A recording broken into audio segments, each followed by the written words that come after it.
فلانی خرابی ہے تو بھئی اگر کسی جگہ خرابی ہوتی ہے تو خرابی دور کی جاتی ہے، وہ جگہ بند نہیں کی جاتی. کسی ہاسپٹل میں ڈاکٹر غلط آئے گا تو ڈاکٹر ہٹایا جائے گا، اسپتال تو نہیں نا بند کر دیا جائے گا.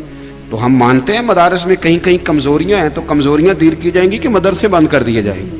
تو یہ عجیب آپ بات کرتے ہیں. تو مدرسوں کے جو بچوں کے جو والدین ہیں وہ بعض اوقات ان پریشانیوں کا شکار ہوتے ہیں. پھر کئی دفعہ یہ بھی کہا جاتا ہے کہ ان کو نوکری کہاں ملے گی، کھائیں گے کہاں سے.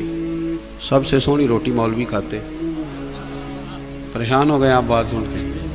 سب سے اچھے کپڑے مولوی پہنتے ہیں، سب سے زیادہ عزت وقار آج بھی دین کے لیے. میرے کچھ سنگی تھے، مجھے کہا کرتے تھے کہ تو لائق آدمی تھا، تو کس چکر میں پڑ گیا. میں انہیں کہتا تھا یار چلو اللہ کام لیتا ہے، نہیں لے گا. پھر مجھے کبھی کبھی فون کرتے ہیں، میں نہیں کہتا خود ہی کہتے ہیں یار جو کام آپ کر رہے ہیں نا اس میں اعزاز بڑا ہے، یہ تو وقار والا کام. تو ہمیں چاہیے کہ اپنے بچوں کو شوق دلائیں. اگر بچہ بھاگتا ہے واپس جاتا ہے 2-3 سال پڑھ کے تو اسے شوق دلائیں، اسے کہیں پتر واپس جائے، اسے مکمل کر. آپ شوق پیدا کریں. اور استاد سے زیادہ ماں باپ کارنامہ سر انجام دے سکتے ہیں بچوں کو شوق دلانے کا. آپ سرپرستی کریں، آگے بڑھیں، مدرسے کو آ کے دیکھیں کیا پڑھ رہا ہے، کہاں جا رہا ہے، اس کی فائل چیک کریں. آپ پہنچیں، مدرسے کے ساتھ ذوق پیدا کریں. ایک بزرگ گزرے حضرت ربیہ، صاحب تاریخ بغداد نے لکھا ہے کہ ان کے والد حضرت ابو عبد الرحمن فروغ چلے گئے تھے جہاد کرنے. تابعین کا دور تھا. اس زمانے میں جہاد ہوتا تھا کہ یہ علاقہ فتح کیا تو اگلے علاقے چلے گئے، وہ فتح کیا تو اگلے علاقے چلے گئے، وہ چلے گئے جہاد کرنے. 27 سال واپس ہی نہیں آئے. جاتی دفعہ بیوی کو 30,000 دینار دے گئے تھے کہ خیال رکھنا. واپس آئے تو بیٹا بھی بہت چھوٹا تھا. جب تشریف لائے تو 27 سال کے بعد مدینہ شریف میں رہائش تھی. دروازے پہ دستک دی،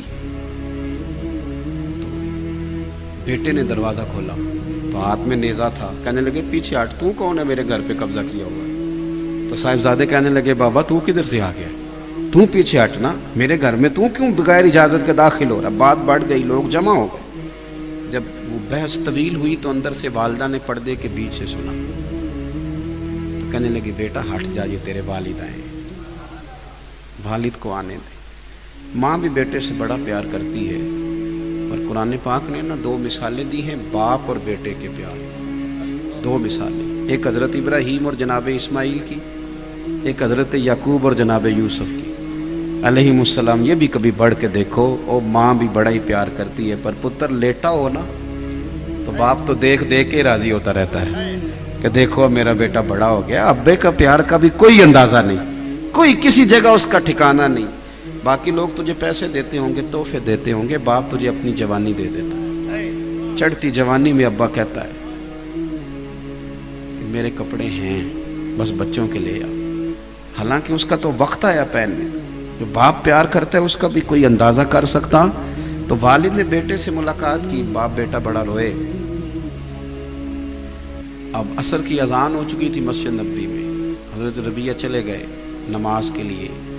والد آئے تھے سفر سے، کھانا وانا کھایا، غسل کیا، فارغ ہوئے تو پوچھتے ہیں اپنی اہلیہ سے کہ وہ میرا 30,000 دینار کدھر ہے. 27 سال بعد آئے ہیں تو باقی چیزیں نہیں پوچھی، پیسے پوچھے. تو اہلیہ کہنے لگی آپ نا مسجد نبوی شریف جائیں، نماز پڑھ کے آئیں، بتاتی ہوں پیسے کہاں ہیں. اب بیٹے جب گھر سے گئے تھے تو سادے لباس میں تھے. اب جب مسجد شریف پہنچے تو امامہ ہے، جبہ ہے، اور مسجد بھی معمولی نہیں، حضور کی مسجد ہے. اور حدیث پڑھانے کے لیے جب صاحبزادہ بیٹھا ہے تو سامنے حضرت حسن بصری جیسے لوگ، امام مالک جیسے لوگ سامنے بیٹھے ہیں. لوگ درس حدیث ہو رہا ہے. عصر کی نماز پڑھ کے نا تو کسی سے پوچھتے ہیں کس کا پتر ہے، کس نصیبوں والی ماں کا بیٹا ہے، حضور کی مسجد میں بیٹھ کے دین پڑھا رہا ہے، کون ہے یہ؟ تو جن سے پوچھا تھا انہوں نے بتایا یہ کوئی ابو عبد الرحمن نام کے بزرگ ہیں جو 27 سال سے جہاد میں ہیں. یہ ان کا بیٹا ہے. حضور کی مسجد نبوی میں بیٹھے تھے تو گود میں آنسو گرنے لگے. کبھی حضور کا گنبد دیکھتے، کبھی سرور کائنات کا روضہ نور دیکھتے، کبھی بیٹا دیکھتے، کبھی ادھر کبھی ادھر. واپس لوٹ کے گھر آئے تو سعادت مند بیوی کا چہرہ دیکھا تو چھلک پڑے آنسو. بیوی سمجھ گئی کہ پتر کو حدیث پڑھاتا دیکھا ہے، سمجھ گئی تو دیکھتے شوہر کو کہنے لگی میں نے نا آپ کا 30,000 دینار آپ کے بیٹے کو عالم بنانے میں لگا دیا ہے، مجھے بتاؤ میں نے پیسے ضائع تو نہیں کیے، کوئی ضائع تو نہیں کیے؟ تو ہاتھ اٹھائے اور کہا میں رب کی بارگاہ میں دعا کرتا ہوں اللہ تجھے بہترین صلہ عطا کرے، تو نے تو میرے بیٹے کو رسول اللہ کے دین کا خادم بنا۔ بھائی یہ جو ذوق ہے نا، یہ جو ذوق ہے اس کو آپ سمجھیں، آپ اپنے بچوں کو کاش اس طرف لائیں۔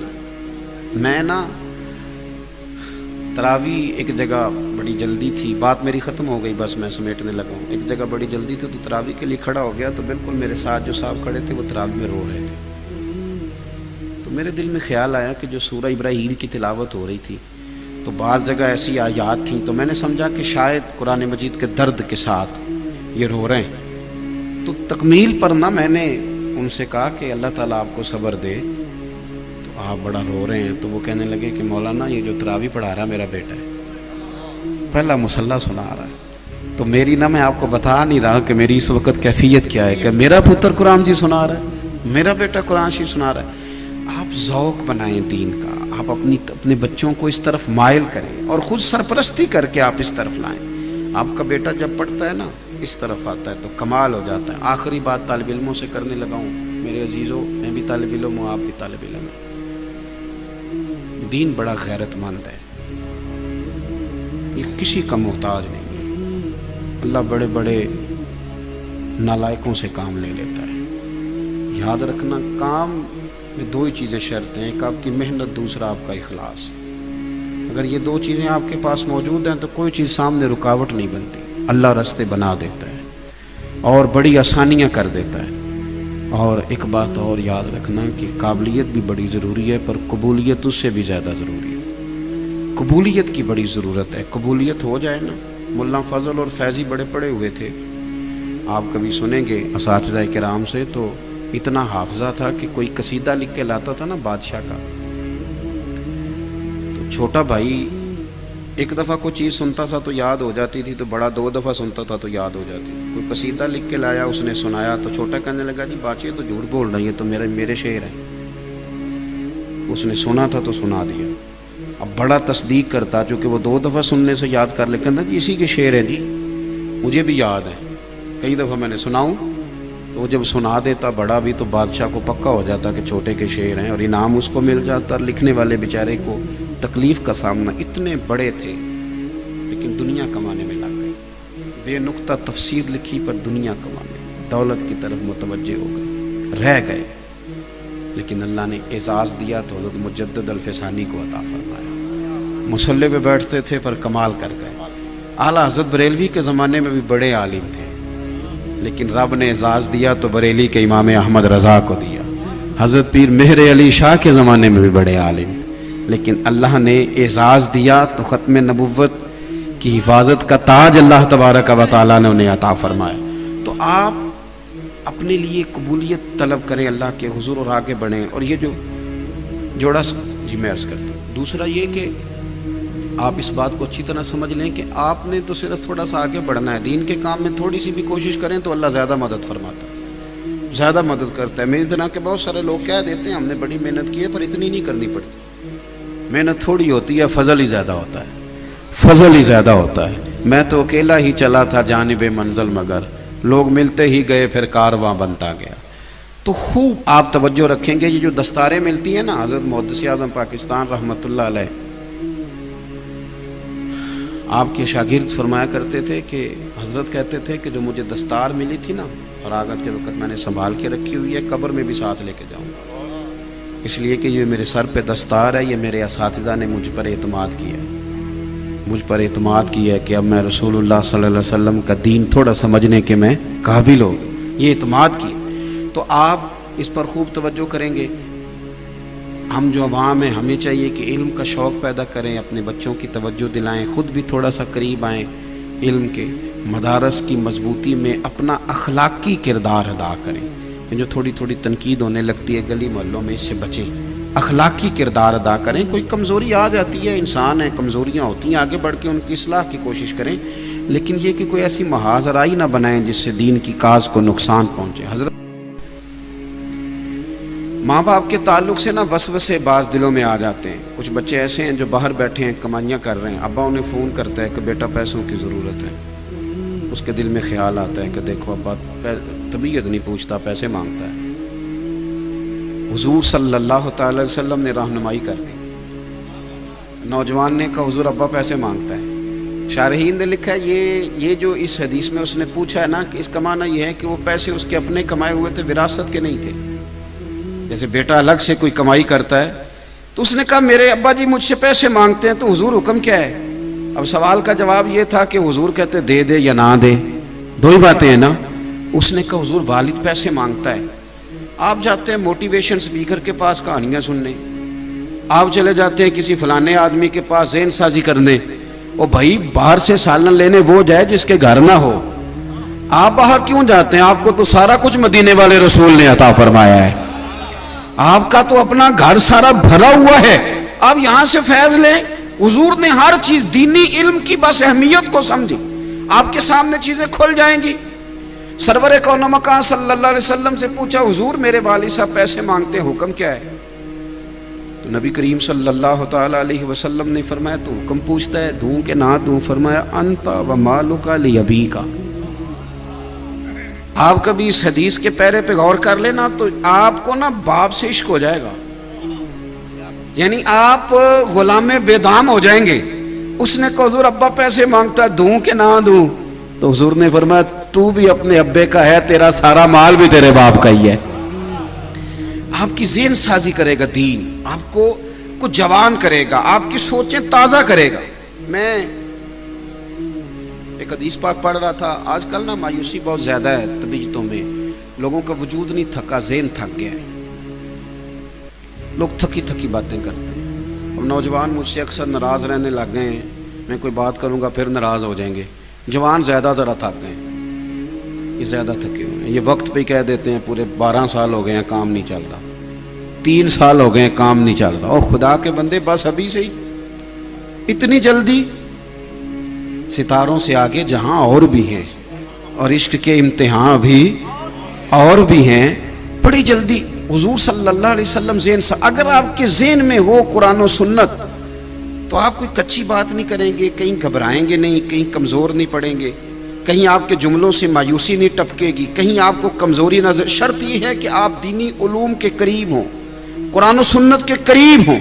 پھر آپ کو کسی نئے فلسفے کی, نئے سیمینار کی, کسی نئے ڈاکٹر کے پاس جانے کی ضرورت نہیں پڑے گی. حضور طائف چلے گئے, طائف والوں نے پتھر مارے, بات لمبی نہیں کرتے, اشارہ دیتے ہیں, بڑی تکلیف دی.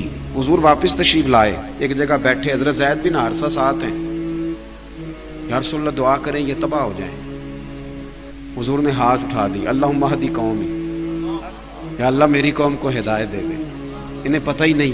جوانوں ذرا حضور کی امید دیکھنا. تو کہتا 3 سال کام کیا ہے, 4 سال کام کیا, تھک گیا ہوں, پڑھ میرے نبی پاک کی حدیثیں, تجھے سوکھ کے ساتھ سویا کرے گا, تجھے محنت کرنے میں مزہ آنے لگے گا, تجھے سرور آنے لگے گا.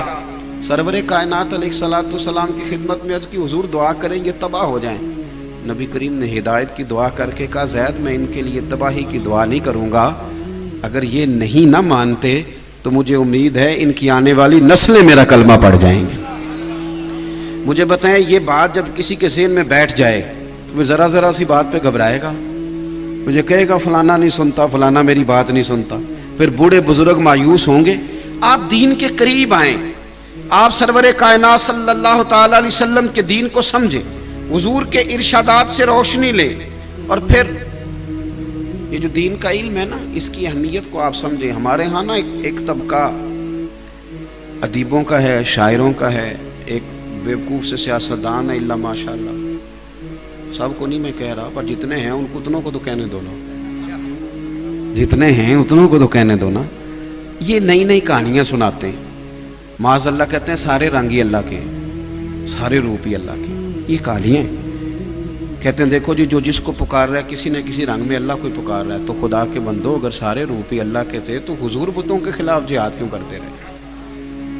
آپ دین کی اتنی بڑی بات کو, عقیدہ توحید کو اس رنگ میں آپ لے رہے ہیں. اب ان کو سپورٹ کیا کن لوگوں نے؟ جو ملنگ کہلاتے تھے. کہتے ہیں ساڑھے پیر صاحب درویش نے, وہ تقریر نہیں کرتے, تقریر کرن ਲਈ ਨਾ ਉੱਤੇ ਮੌਲਵੀ ਸਾਹਿਬ ਰੱਖੇ ਨੇ। ਮੈਂ ਕਿਉਂ ਕਰਦੇ ਤਾਂ ਨਹੀਂ, ਉਹਨਾਂ ਨੂੰ ਆਉਂਦੀ ਨਹੀਂ, ਆਉਂਦੀ ਹੁੰਦੀ ਤੇ ਮੁੜਦੇ ਕਦੇ ਨਾ। ਉਹਨਾਂ ਨੂੰ ਕਹੋ ਕੁਝ ਪੜਨ تاکہ تقریر ناراض ہو گیا ہو۔ اللہ آپ کو خوش رکھے۔ میں صحیح کہہ رہا ہوں، یعنی کرامت پیر صاحب بتائیں گے اور مسئلہ مفتی صاحب بتائیں گے۔ کیسا انوکھا تقسیم کا طریقہ ہے۔ دعا پیر صاحب فرمائیں گے اور جمعے کا خطبہ مفتی صاحب۔ یہ کیا بات ہوئی بھائی؟ وہ ملانگ کیا کرتے ہیں؟ وہ کہتے ہیں مولویوں کی پتہ ہو گئی، آپ ہمارے پاس آئیں، ہم آپ کو 2-3 سٹوریاں سنائیں گے، کوئی آپ کو حیرت انگیز بات سنائیں گے، کوئی کہیں گے نہیں بیٹا معرفت اور چیز کا نام ہے، تھوڑا سا آپ کو فلسفہ دے کے لاجک دے کے الجھائیں گے، کہانی ختم ہو جائے گی۔ کائنات میں سب سے زیادہ حسن اسی معرفت میں ہے جو مدینے والے رسول نے عطا فرمائی ہے۔ اور جہاں تک بات اہل ذکر کی ہے اس کا ہم انکار نہیں کرتے، اللہ والوں کے تو ہم خادم ہیں، جاروب کش ہیں، لیکن آپ سنیے رسول کریم کا جو طریقہ ہے، علم کے ساتھ حضور کا جو شغف ہے۔ آج نا لوگ خطباء کو جانتے ہیں، واعظین کو جانتے ہیں، یا جو سوشل میڈیا پہ لڑائیاں کر رہے ہیں ان کو جانتے ہیں۔ میں جاتا ہوں اجتماعات میں تو لوگ کہتے ہیں مولوی لڑ رہے ہیں، تو میں نے کہا آپ نے دیکھا ہی 5-6 مولوی ہیں، ہمارے تو سینکڑوں شیوخ الحدیث ہیں جو بیٹھ کے توجہ کے ساتھ رسول اللہ کا دین پڑھا رہے ہیں، توجہ کے ساتھ۔ آپ نے 4 بندے دیکھیں آپ پریشان ہو گئے، آپ نے دیکھا ہی نہیں۔ کبھی آپ کھڑکی کھول کے پیچھے دیکھیں، سبزہ بڑا شاندار ہے، اور یہ جو آپ مایوس ہیں نا کہ پتہ نہیں کیا بنے گا، کچھ بھی نہیں ہو رہا، آپ بے فکر رہیں۔ درجنوں سینکڑوں لوگ بیٹھے جو صبح سے شام تک مدینے والے کا دین پڑھاتے ہیں اور خلوص کے ساتھ پڑھاتے ہیں، اور انشاءاللہ یہی چراغ جلے گا تو روشنی ہوگی۔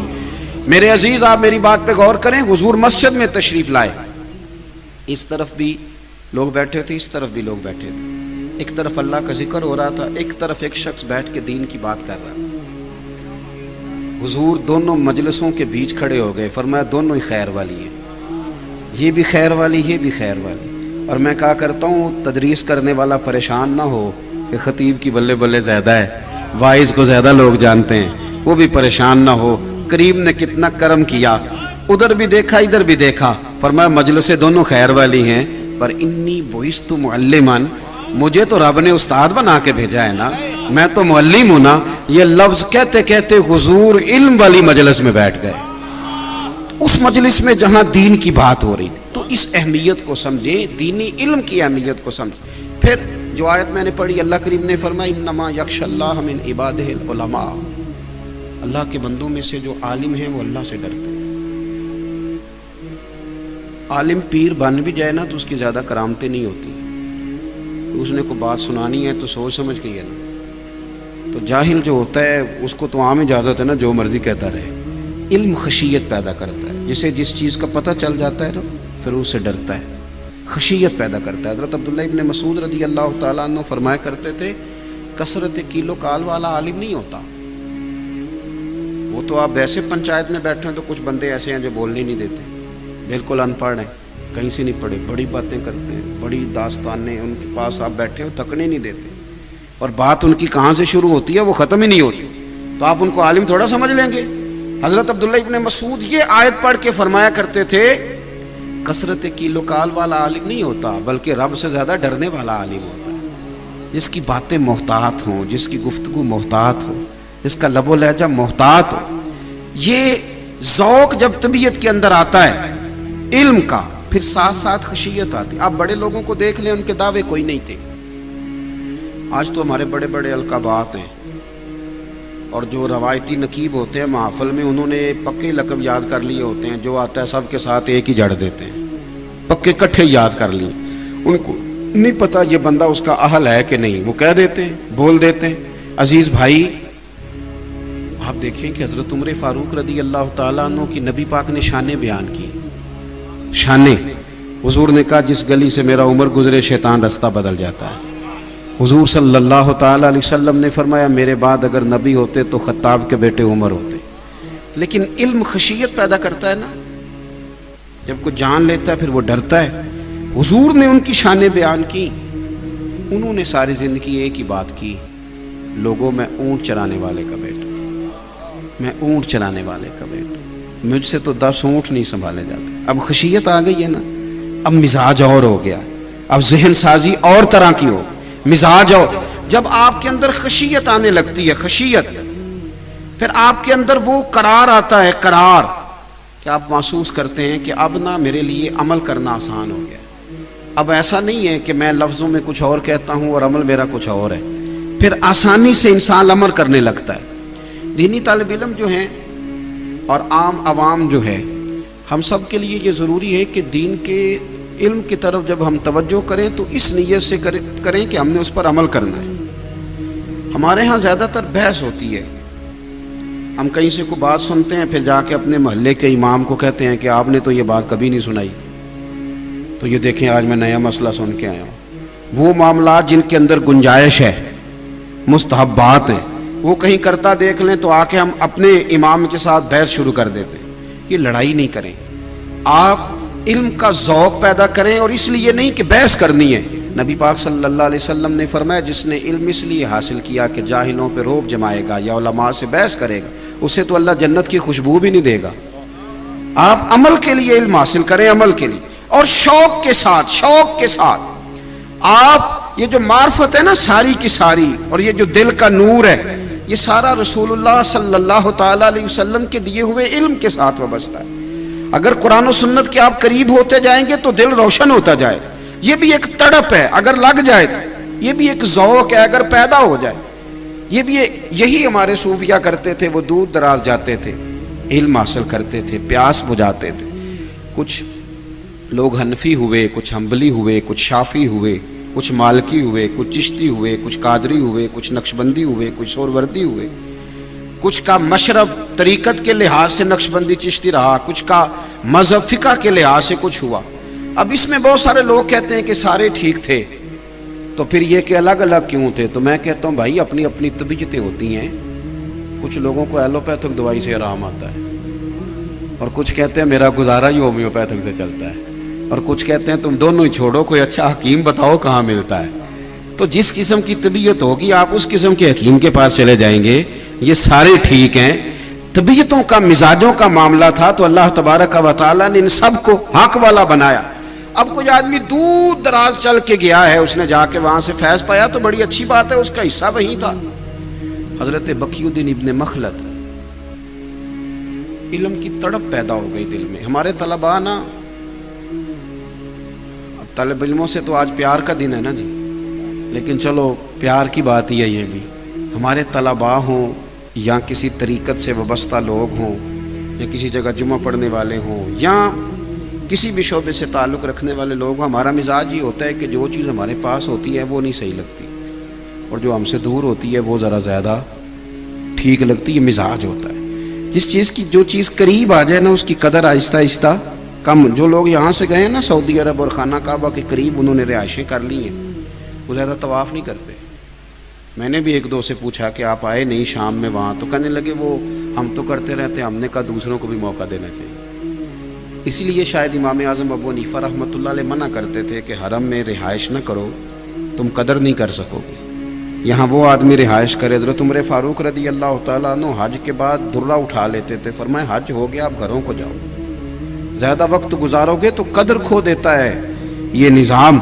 تو بھائی ہمارا مزاج ہوتا ہے، کئی دفعہ طلب پیدا ہو جائے نا طبیعت میں، ہمارے طالب علموں کا وہ خاص ذوق بنے نا علم حاصل کرنے کا، وہ شوق، تو اگر آپ کے اندر شوق زیادہ ہو تو آپ استاد کے سینے سے بڑا کچھ کھینچ سکتے ہیں۔ عام آدمی کا اگر طلب کا ذوق زیادہ ہو نا، وہ کئی دفعہ سوال کرتا ہے تو بڑا کچھ لے لیتا ہے، وہ حاصل کر لیتا ہے۔ کئی عام آدمی ہوتے ہیں وہ ویسے ہی علماء کے پاس اٹھتے بیٹھتے ہیں، لیکن بڑا خاص نقطہ کئی دفعہ دے جاتے ہیں، اس لیے کہ انہوں نے ذوق سے سیکھا ہے، توجہ سے بات سنی ہے، ان کے پاس بات آ جاتی۔ بقی الدین ابن مخلد کہتے ہیں میرے دل میں علم کا شوق پیدا ہوا تو میں بغداد گیا امام احمد بن حنبل کے پاس، اور اتنا میں نے سفر کیا کہ مہینہ بھر میں نے ڈھب سے روٹی نہیں کھائی، علم کے لیے نکلا۔ یہاں تو آج کل مرید آنے سے پہلے فون کرتا ہے کہ تیاری کر لو پیر صاحب میں آ رہا ہوں، پہلے سے فون جاتے ہیں، بڑے معاملات ہے، نظام ہے۔ کہتے ایک مہینہ روٹی نہیں کھائی۔ جب میں وہاں گیا نا بغداد میں، پتہ چلا کہ امام احمد بن حنبل کا تو مدرسہ ہی بند ہے، ان کو تو بادشاہ نے قید کر دیا ہے، بڑی بڑی سختیاں آئی ہیں۔ یہ بھی ایک الگ داستان ہے۔ امام بخاری ان کی کتاب قرآن پاک کے بعد سب سے صحیح کتاب ہے. لوگوں نے ایک جگہ رہنے کی جگہ نہیں دی. پوچھئے گا کبھی علماء سے.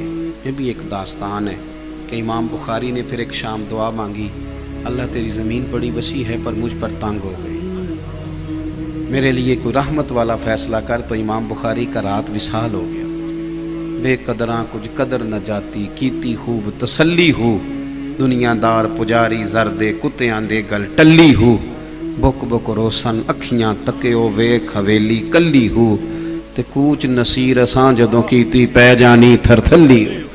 پھر بعد میں کئی دفعہ لوگوں کو یاد آتا ہے کہ یہ بھی چیزیں تھیں. بعد میں حضرت امام احمد بن حنبل کا مدرسہ, اتنے بڑے امام ہیں, مدرسہ بند ہو گیا. بادشاہ کو پسند نہیں آیا. وڈیرے سردار چودھری وہ کہتے ہیں یہ مولوی مضبوط ہو گئے تو کل کو ہمارے مقابلے میں کھڑے ہو جائیں. امام صاحب پابند سلاسل ہیں, گھر میں ان کو قید کر دیا گیا, دروازے پہ پہرے دار کھڑے کر دیے. کس بات پہ؟ کہ وہ حضور کی حدیث نہ پڑھائیں. بقی الدین ابن مخلد کہتے ہیں جب میں نے سارا دیکھا نا تو میری طلب تھی نا, جو طلب ہوتی ہے اس کی بڑی بات ہوتی ہے. اوہو میری طلب بھی تو تیرے کرم کا صدقہ.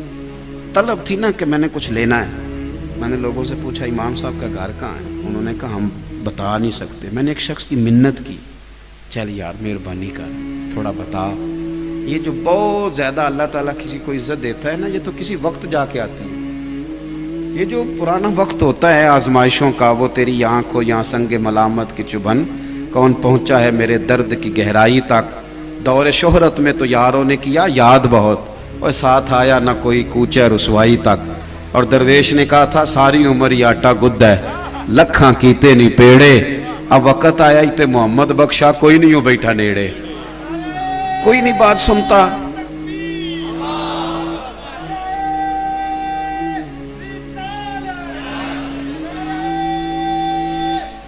سنیں جی, حضرت امام احمد بن حنبل کا کوئی گھر کا پتہ بتانے کو بھی تیار نہیں.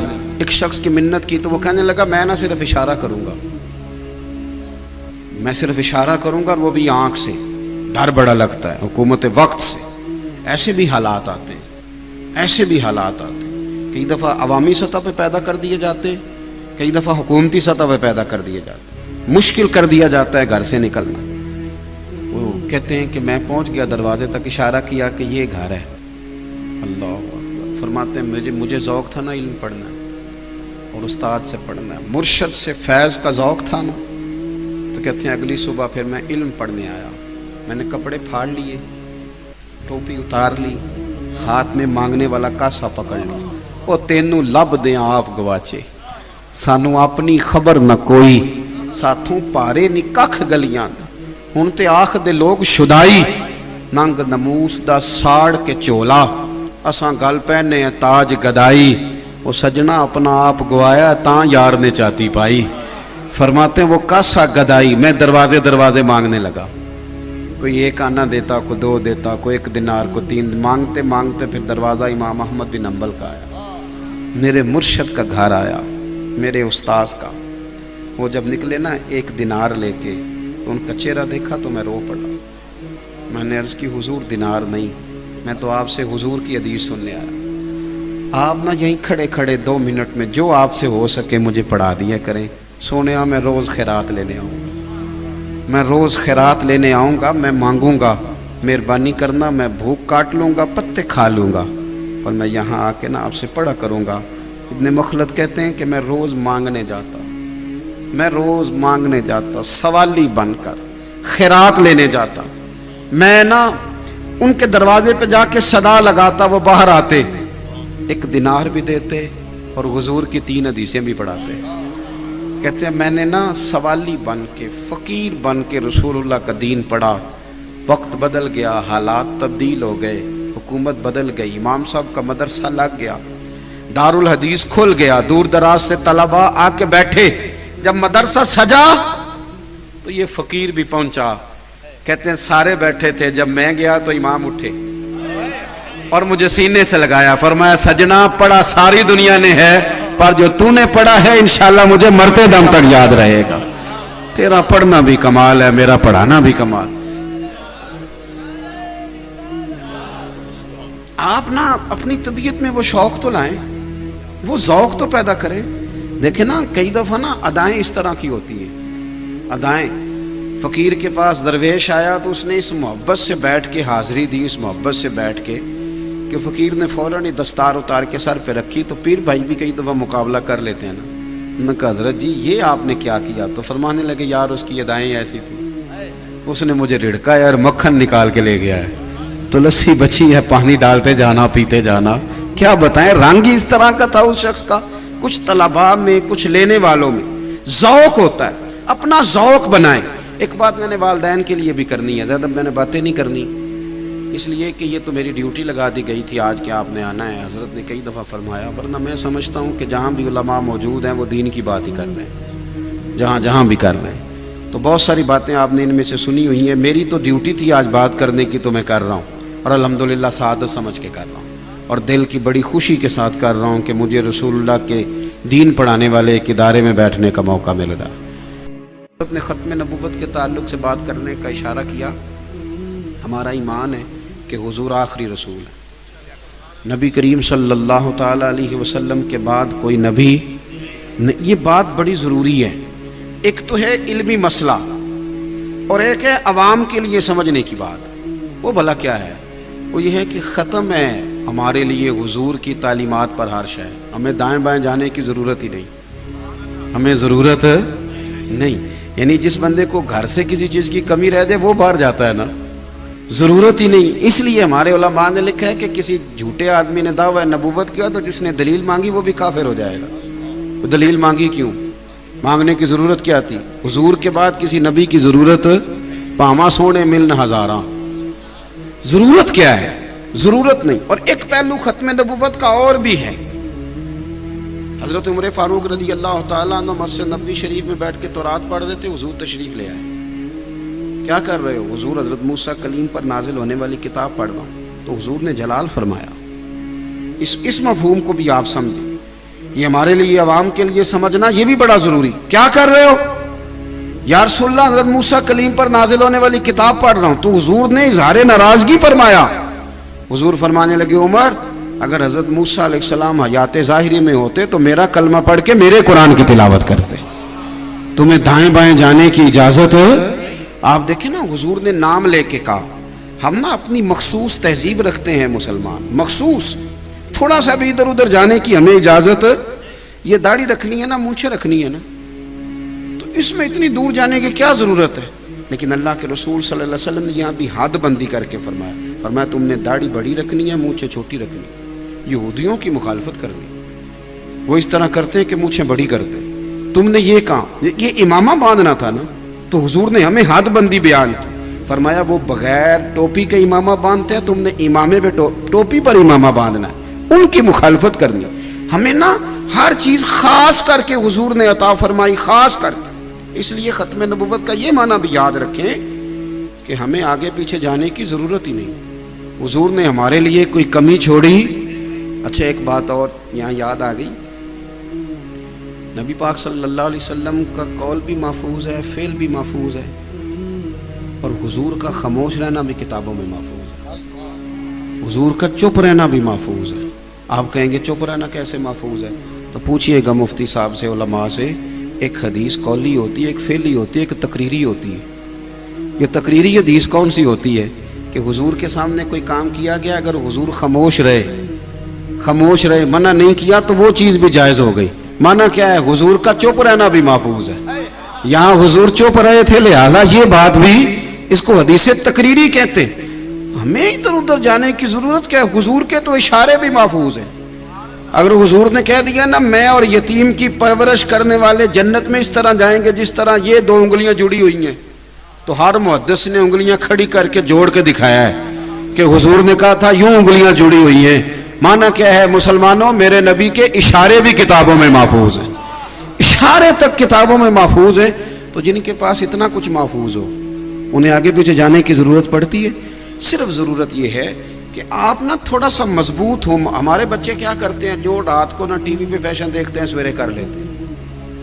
جو آدمی سویرے اچھا سا تیار ہو کے نکلے لوگ اسے بھی کہتے ہیں, پھر کہتے ہیں پیارا لگ رہا ہے. لیکن اگر وہ داڑھی کو کنگھی کر کے نکلے, امامہ باندھ کے نکلے، تعریف اس کی بھی کرتے ہیں، پر پتہ کیا کہتے ہیں کتنا نورانی چہرہ ہے۔ اب تعریف ہی کتنی ادب والی، کتنی حسین ہو گئی۔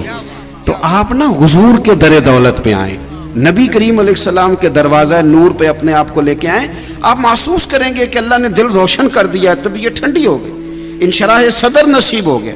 قریب آئیں، دین کی باتوں کو سیکھیں، تھوڑا تھوڑا کر کے آپ اپنی طبیعت میں، اور شرط یہ ہے کہ عمل کرنے کے لیے سیکھیں، بحث کے لیے نہیں، تکرار کے لیے نہیں، ہر وقت لڑائی۔ اب تو فیس بک پہ وہ لوگ بھی مفتی بن گئے جن بیچاروں کو کچھ پتہ نہیں، اور اللہ جانتا ہے ایسے ایسے سوال کرتے ہیں بعض اوقات کہ میں کہتا ہوں آپ کا سوال بتا رہا ہے کہ آپ سوال نہیں پوچھنا چاہتے، آپ تو کوئی نیا الجھاؤ پیدا کرنا چاہتے ہیں۔ پوچھنے والے کا سوال بھی بتاتا ہے کہ یہ کہاں الجھا ہوا ہے۔ بہت زیادہ ذوق کے ساتھ دین کے ساتھ وابستہ ہوں، بہت زیادہ ذوق کے ساتھ۔ اور دین کا کام تو اتنا حسین ہے کہ ایک عورت نا مسجد میں جھاڑو دیتی تھی، مسجد نبوی میں، بیمار ہو گئی۔ بھلا کیا ڈیوٹی ہوتی ہے جھاڑو دینے والے کی؟ کیا یہ جہاں ہماری محفلوں میں جو جھاڑو دیتے ہیں وہ اسٹیج پہ بٹھائے جاتے ہیں، اشتہار لگانے والے بٹھائے جاتے ہیں، جو بیچارے بڑی محنت کرتے ہیں وہ ان کی کام نصیب ہے کہ وہ اسٹیج پہ بیٹھیں گے، وہ تو کہیں پیچھے بیٹھے ہوتے ہیں۔ لیکن کوئی دیکھے نہ دیکھے، جن کے لیے کرتے ہیں وہ تو دیکھ رہے ہوتے ہیں نا۔ جھاڑو دیتی تھی، جھاڑو، عورت، صحیح حدیث میں موجود ہے، بیمار ہو گئی، حضور تیمارداری کرنے جاتے ہیں، فرمایا اگر انتقال کر جائے تو مجھے خبر دینا۔ اتنی ڈیوٹی کرتی ہے دین کی کہ مسجد میں جھاڑو دیتی۔ وصال ہو گیا، صحابہ نے بتایا نہیں، رات کو حضور کو تکلیف ہوگی، تدفین کر دی۔ صبح سارا کچھ جاننے والے حبیب نے پوچھا بتایا کیوں نہیں، بتایا کیوں نہیں؟ یا رسول اللہ آپ کو تکلیف ہوگی، ہم نے تدفین کر دی رات کو۔ اور دوستو سننا، جھاڑو دیتی تھی مسجد میں، کریم نے فرمایا بتاؤ مجھے اس کی قبر کہاں ہے۔ اس سے بڑا بھی کوئی خوش قسمت ہوگا خدا کی ساری رحمتیں جس کی قبر پہ پہنچ جائیں۔ قبر کہاں ہے؟ حضور قبر پہ کھڑے ہوئے۔ ویسے تو وارث جنازہ پڑھ لیں تو دوسرا جنازہ نہیں ہوتا، حقیقی ولی جنازہ پڑھ لے تو نہیں ہوتا، لیکن حضور ہی تو حقیقی وارث ہیں امت کے، حضور ہی تو حقیقی وارث ہیں۔ تو حضور نے قبر پہ کھڑے ہو کے فرمایا بناؤ بھائی صفے، میں دوبارہ جنازہ پڑھاؤں گا، دوبارہ جنازہ پڑھاؤں گا۔ آپ دین کے ساتھ اتنی بھی وابستگی پیدا کر لو گے نا کہ مسجد میں جھاڑو بھی دو گے تو پھر بھی مدینے والے کرم کرتے ہیں۔ تو اگر آپ دین کی ڈیوٹی کرنے لگ جائیں اخلاص کے ساتھ تو پھر کتنی بندہ نوازی ہوگی۔ اللہ کے حضور دعا ہے اللہ تعالیٰ اس ادارے کو آباد و شاد فرمائے۔ اللہ کریم ہم جو جانتے ہیں، جو کہتے ہیں، اس پر ہمیں عمل کی توفیق دے۔ اتنے سارے آپ لوگ تشریف لائے ہوئے ہیں، کوشش کرنا اپنی وابستگیوں کو موڑنا مذہب کی طرف۔ اللہ تبارک و تعالی ہمارے دلوں کے قبلے، سوچوں کے زاویے درست کر دے۔ آخر دعوانا الحمدللہ۔ اللہم صلی علی سیدنا و مولانا محمد معدن الجود والکرم وآلہ وبارک وسلم۔ اللہ تعالی ہماری حاضری قبول فرما، ہماری حاضری قبول فرما۔ اللہ تعالی جتنے دوستوں نے دعاؤں کے لیے کہا، بار بار کہا، کسی بھی ذرائع سے کہا، مالک سب کی آرزویں قبول فرما، پریشانیاں دور فرما۔ اے اللہ ہم تیری بارگاہ میں حاضر ہیں، ہمارے گناہ معاف فرما، ہمارے گناہ معاف فرما، ہمارے گناہ معاف فرما، ہماری غلطیوں سے درگزر فرما۔ ہم بھول جاتے ہیں، ہدایت کا رستہ ہمارے لیے واضح فرما۔ نبی پاک صلی اللہ علیہ وسلم کی امت کے حق میں رحمت والے فیصلے فرما، رحمت والے فیصلے فرما، اخوت نصیب فرما، غیرت ایمانی نصیب فرما، جذبہ جہاد عطا فرما، شوق شہادت نصیب فرما، کفر اور شرک کے مقابلے میں ہمیں قوتیں عطا فرما، دلوں کے زاویے درست فرما، سوچوں کے زاویے درست فرما۔ مالک بیماروں کو شفا دے دے، مقروضوں کو قرضوں سے رہا کر دے، تنگ دستوں کو وسعت رزق دے دے۔ اللہ صبر، شکر، حوصلہ، تحمل، بردباری، قناعت اور خودداری کی توفیق دے دے، خودداری کی توفیق دے دے۔ ہماری اولادوں پہ رحم فرما دے، اس ادارے کو ہمیشہ ترقیاں عطا فرما۔